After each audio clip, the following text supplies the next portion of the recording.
Hey, what's up guys? It's me, Anthony, and it's been a while, since I uploaded a video, but there's a reason, because January had literally nothing to watch. I had watched everything in the beginning, and now there's nothing. But I wanted to give you guys a video and try something a little bit new. Maybe this will be a series going forward. We'll see how this does, see how you guys like it, and where I can improve it and all that stuff, but this is just me going to be talking about everything that I watched, a recap, if you will, of everything that I watched in January 2022. So I don't have the fancy setup that everybody has, like where they could look on their phone and scroll on Letterboxd while they, say what they watched and everything. I don't got that fancy setup, okay, So I'm going to be looking down, and I'm looking down at my laptop, so it's nothing funny and everything. I am going to be looking at Letterboxd, and I'm going to be posting something on the side so you can see, if I had a review for it on Letterboxd, I'll post it over here or over here, wherever there's space, and you can read along, do that stuff. So let's just get into this. So first thing that I watched in January was the Harry Potter celebration, the 20th anniversary of Harry Potter, and I gotta say, it was good. I did wish that we got a little bit more details and interactions with certain actors. I felt like they kind of isolated certain people. We didn't really get any Draco and Harry, or Tom Felton and Daniel Radcliffe. We didn't get their interaction because they're like the two biggest characters in the series, and I felt like they didn't really have that much interaction. And a lot of characters in here don't have that much interaction, but the interactions that we do get in this documentary series kind of thing is good. It's wholesome. It made me cry, it made me tear up a little bit. If you don't want to be spoiled, stop right now because I'm going to give some spoilers. But J.K. Rowling is in this thing. It's not really her because it's not new footage of her. It's old footage of her from like early 2000s, like 2015 or something like that. So she is in here. If you're, anti J.K. Rowling and don't want to see anything of her, don't want to even hear her voice, be warned for that, because she is in this film. But I don't think it's that much of a damper on the whole movie as a whole or documentary as a whole. But if you're a Harry Potter fan, I think it's going to be one of those things that you kind of have to watch. The first official movie that I actually saw in the new year was See For Me. Now this movie came out in 2021. This one kind of surprised me. I like these indie horror films where they don't really have that much of a big cast, and the setting isn't, there isn't multiple locations and all that stuff, and it's just a contained story, a simple story, nothing too big, and it just focuses on the characters. And See For Me is exactly that kind of film. The guy that directed this, Rando Okita, I don't even know. I suck at pronunciations of last names. But that guy is somebody to look out for because he has like a very unique aesthetic. I mean, some people probably was like similar to a lot of people, like James Wan and like other horror directors, like modern day horror directors, I would say. But for me, I feel like he does a good job of creating attention for the audience. So I'm really interested. He's gonna be on my radar. Me, guys, I'm not really all like, this director, I love Martin Scorsese, and so I'm not really into that. I'm just watching a movie.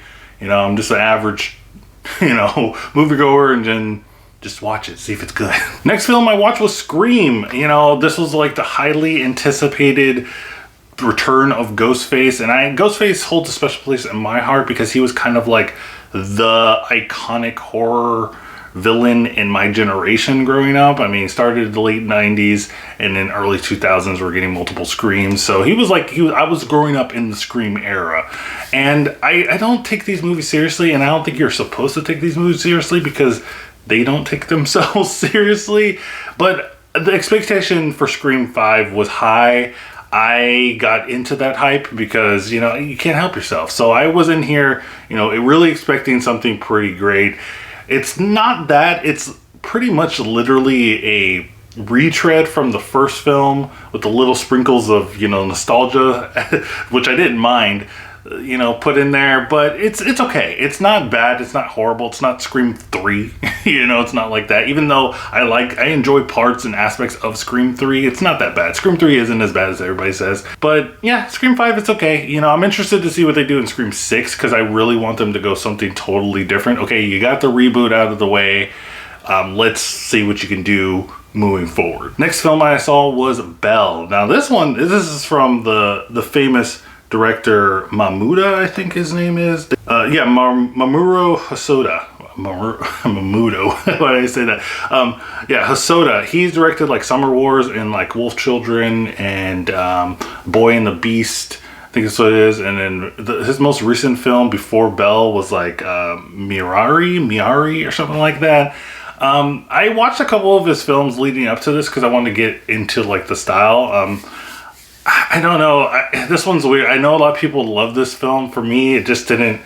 It doesn't hit. And watching his older films, I just don't think that he's gonna be like. It's not my style. You know, it's not something for me. I don't think these movies suck. I don't think these movies are bad. Visually, Belle's probably like the craziest thing that I've ever seen. Like the opening scene is great. I love it. I'm so glad I saw it in IMAX. But yeah, I don't know. The storytelling for a lot of his movies is just kind of one note for me. I don't know. Which is funny because in this film there's like multiple stories going all over the place and they don't really connect together. But it's fine. Like I don't really know what to say that much about this film. If I have a review, you can go check it over here and definitely go check out my Letterboxd. But yeah, it's a tough one because I know a lot of people love his work and I can totally see why. It's just for me, meh. Then I watched Hotel Transylvania, which I got a screener for. My first official like screener, being invited from a studio to watch it, and I was really excited for that. This one's okay. I like the Hotel Transylvania series a lot. I even like 3. I know a lot of people hate 3, but I enjoyed 3 quite a bit. But this one is just like it feels similar to like Scream in a way that it's a retread of the first film. They have plot points of the first film in this one, and we're going backwards rather than forwards, and it's particularly glaring in this one because we already dealt with the situation with Drac and Johnny being at odds with each other in the first film. It's over with. We did it. It's done. And then they just bring it back in this one, so it's kind of random, and it doesn't feel. It just feels like the movie series is going backwards. I don't think there's going to be a 5th one. I don't know the numbers with this film. I don't know how good it's doing. It went straight to Amazon Prime, and I know as history has showed so far that the straight to VOD like strategy isn't really about money. It's not about like getting a whole bunch of people like, you know, to pay for it, because if it's already on the service, like, unless you're doing a premium pay like Disney did for like 2021 where you're paying for like Mulan and like all that stuff. But yeah, I don't know. I think maybe like if for me as a fan of the series, I would want a TV series. I know they did that a little bit. They changed the animation style, but I want them to, you know, keep the animation style from this film, which is surprisingly the best animated, like the best animation in all the series is in this one, which is a shame. But yeah, you know, if they can keep the animation that they do in this film and just do like a TV series, I think it would be a little bit better, because in that way they can expand and do certain things and focus on certain characters that I wanted them to do. But yeah, I mean, it's not bad. Again, January, all these movies have a theme. They're not that bad, you know, they're okay. Another film that I saw was called The Kindred. This is another film that, you know, doesn't get a lot of like, and it also came out in 2021, so, or officially first debuted in 2021, but didn't come out to the States until 2022, so it counts as a 2022 movie for me. But this one's another one where it's like, it's good, but it's also sucky at the same time. And but I liked it for what it was. There were certain elements in here that I really, really enjoyed. And in my review, I said that it reminded me of this movie called The Toll. And that one is about a ancient, you know, like cursed beast or demon, whatever. And the story of that monster is very, very interesting. The lore behind it is really, really cool. But we don't really get that much, you know, out of it. And The Kindred's the same way. Is there's a cool killer and like mystery behind what has happened that led up to these events, and we don't focus on that, we focus on other things. And then there's also the movie doesn't know what it wants to be in the beginning. But overall, I thought it was all right.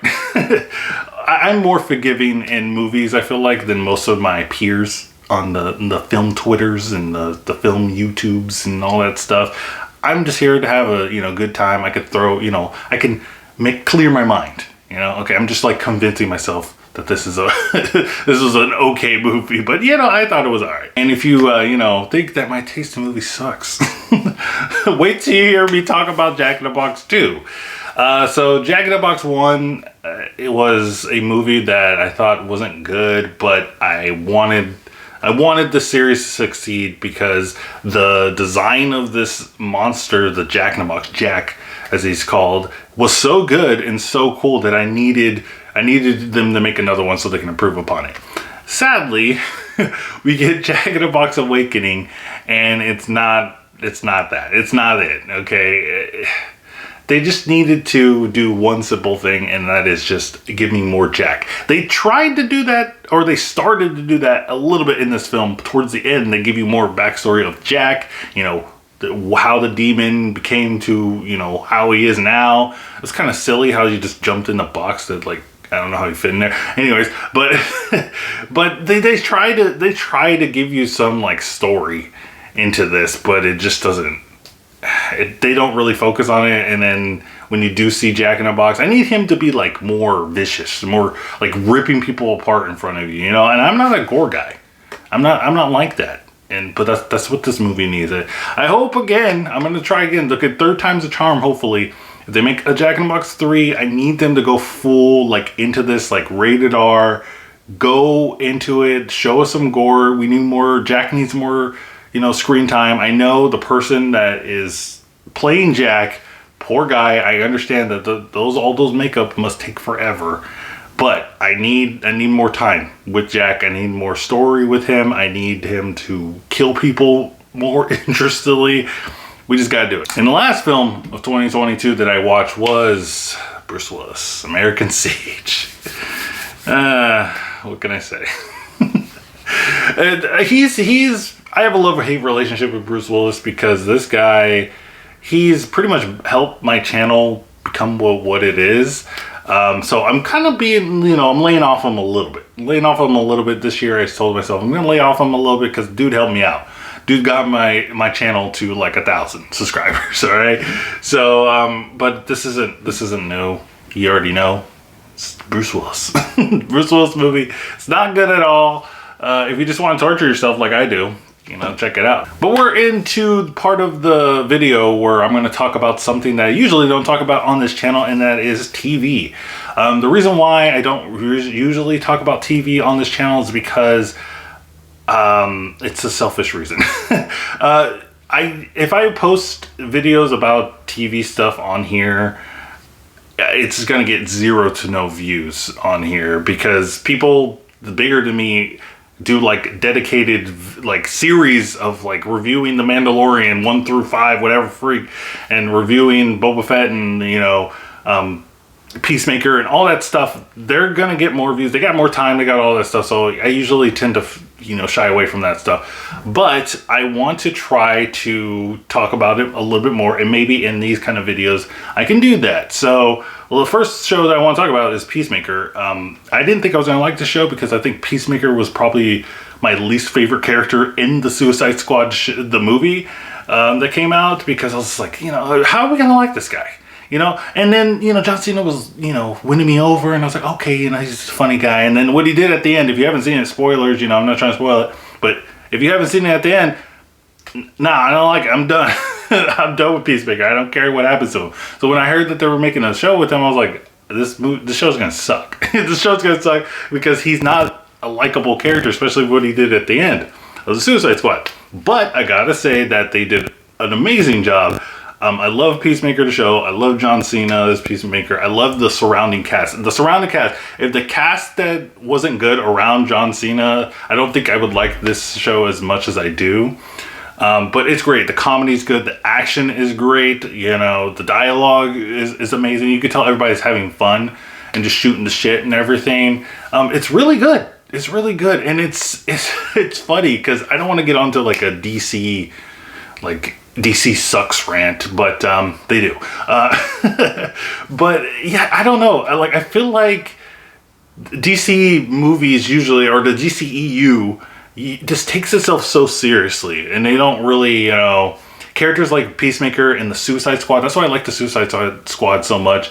Even the first Suicide Squad, I enjoyed quite a bit more than like the Batman v Supermans and the Justice Leagues and all that stuff. It's because they just don't take themselves seriously. These are like really out of the world characters that don't really care if they live or die, and that's what I like about DC characters, like their villains particularly, is that they're so over the top and so crazy that there's also like some endearingness about them, and that's pretty much what Peacemaker is. But I will say, there is one thing about Peacemaker that I don't really like, and I'm not really knocking it too much right now because it's a TV show and it comes out weekly, so they could rectify this. But if you watch the show so far, the show is basically trying to show John Cena dealing with that.